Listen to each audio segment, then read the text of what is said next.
Maker's Mark just dropped the Steward's release, but how does it stack up against the other bottles in the wood finishing series? Today we're putting that to the test as we blind taste and rank all three to see which one is worth adding to your collection. And you know what's worth adding to your collection? Our merch. The shirts are soft, they fit great, and designed by us. If you want to support our channel, that's one of the best ways to do it. Link to our shop is in the description below.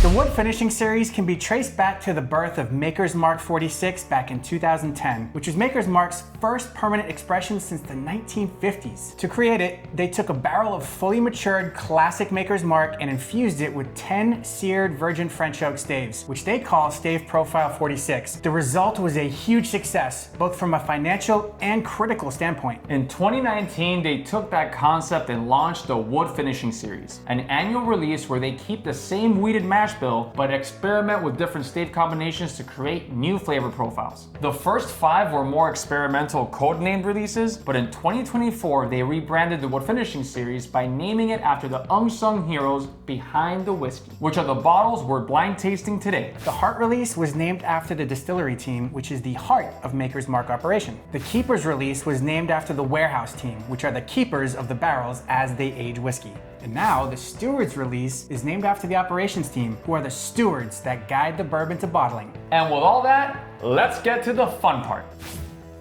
Oh, you know, I'm expecting all of these while you're over here in Euphoria to have an incredible nose, palate, finish. Like, it's gonna be hard to judge these three because they're all really good. The beautiful part about this is that all 3 bottles are fantastic. So there's not gonna be any losers here. We're just gonna have a winner, a maybe second place winner, and then a third place winner. Participation trophies all around. All around. What are you getting on here, my friend? Man, I'm getting a lot of dark cherries. I'm getting a lot of honey on this nose. I'm getting some oak there and a little bit of that smoke from the oak just kind of lingering there. This is gonna be a tasty, delicious pour. I have a feeling.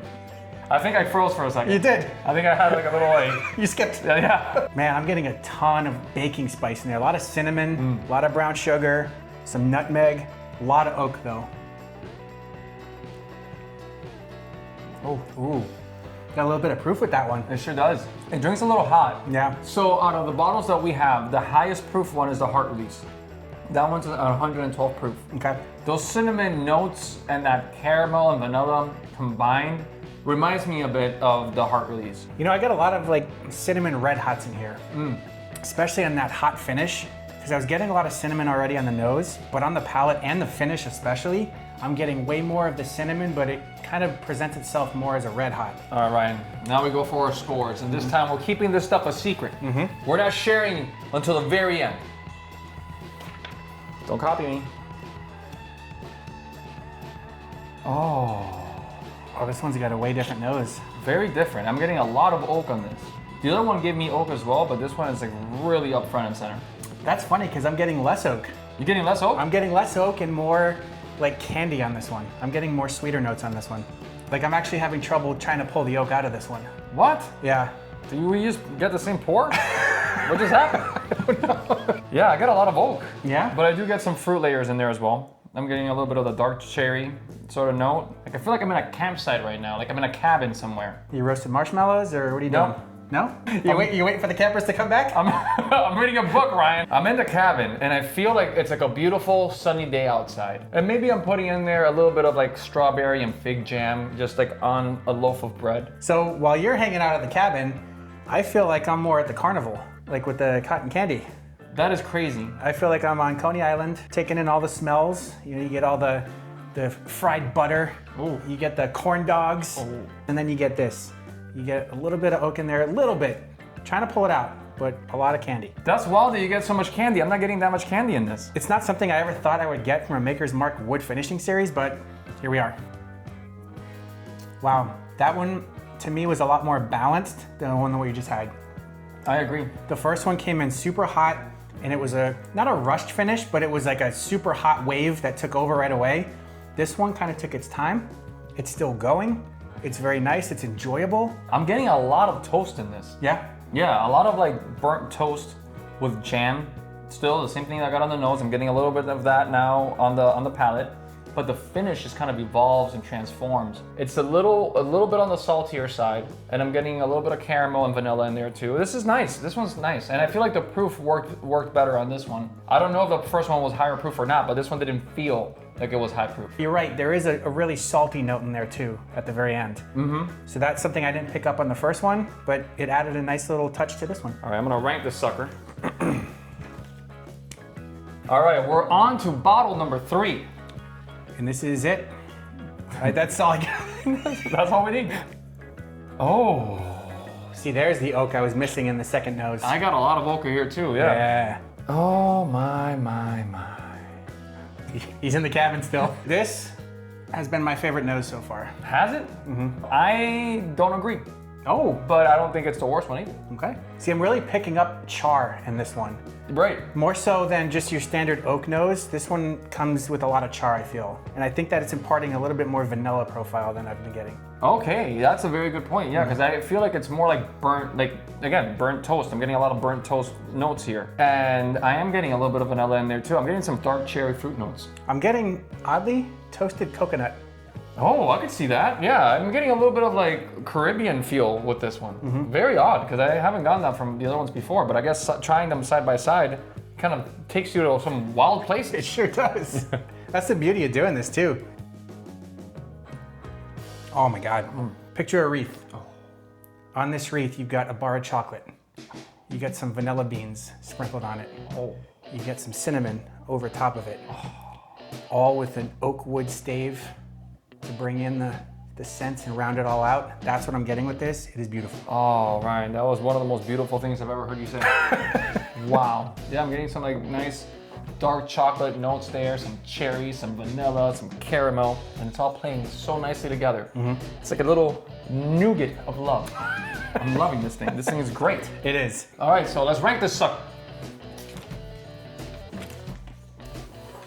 All right, Ryan, so now we're gonna reveal our scores. And what did you give bottle number 1? Bottle number 1, my friend. I gave the nose an 8, the palate a 6, and the finish a 7, for a total of 21 points. Wow, okay, so we weren't that far off. Okay. I gave the nose an 8 as well, so we were in sync there. I gave the palate a 7, and then the finish a 6. Wow. Because I felt like it didn't really go very far there. It kind of just stayed the same. Okay. So we both came up with the same score. We just switched the palate and the finish. So I gave it a 21, you gave it a 21, and that is a total of 42 points. And now bottle number 2, I gave the nose a 7, the palate an 8, and the finish an 8 for a total of 23 points. You're not gonna believe this, dude. We got the same score again, just a different way of getting there. Really? I gave the nose a 6. Remember, the nose wasn't my favorite on that one. I wasn't picking up as much oak. I was getting more candy on that one. Yeah?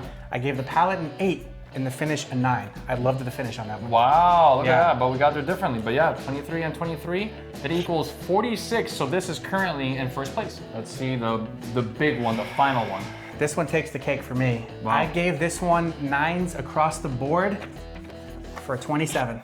Wow, okay. So actually, this one to me was tied with the last one that we tried. So I gave it a 7 on the nose, a 9 on the palate because it was absolutely delicious, and then a 7 on the finish because it was great, but it didn't really evolve or go very far for me. So I very enjoyable though. But with your score of 27 and my score of 23, that equals a total of 50 points. So bottle number 3 is our winner. Look at that. Interestingly, we ranked them in the same order that we tried them. So 1, 2, and 3. All right, so now let's see what's bottle number 1. So you thought this was the heart release when we tried it, right? I thought it was the heart release, and you know what? I was absolutely right. It is the heart release. I think that if it was proofed down just a tiny little bit more, I probably would have enjoyed it. And you know what's crazy? To me, the heart release was always my favorite. So that's what happens when other releases come out that you can compare it to. So let's see, second place with 46 points. This one, my friend, is the Keeper's release. And you know what? The Keeper's release, I think, is very, very good.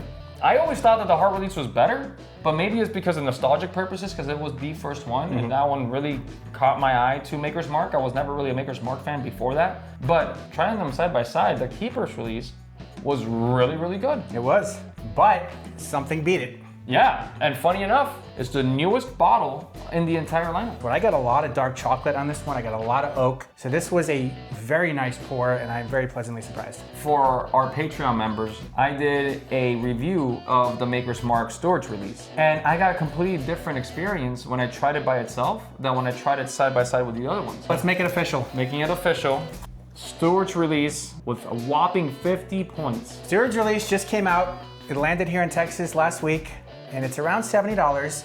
So if you find it in your area, definitely get it, because in the blind, it obviously took the cake here, and we highly recommend it. And you know what this proves, Ryan? Is that Maker's Mark is getting better and better at these wood finishing releases as the years go on. So who knows what to expect in 2027 or 2028, because if they continue going in this route, it's only gonna get better from here. If you want a full in-depth review of the Steward's release, the only place to get it is by joining Patreon. You'll also get access to monthly virtual tastings, exclusive interviews, barrel picks, and our Discord where you can chat directly with us. Most members also get my new book, The Art of Tasting Whiskey, absolutely free. So if you want to level up your whiskey game and be part of the community, check it out. Till next time, Cheers.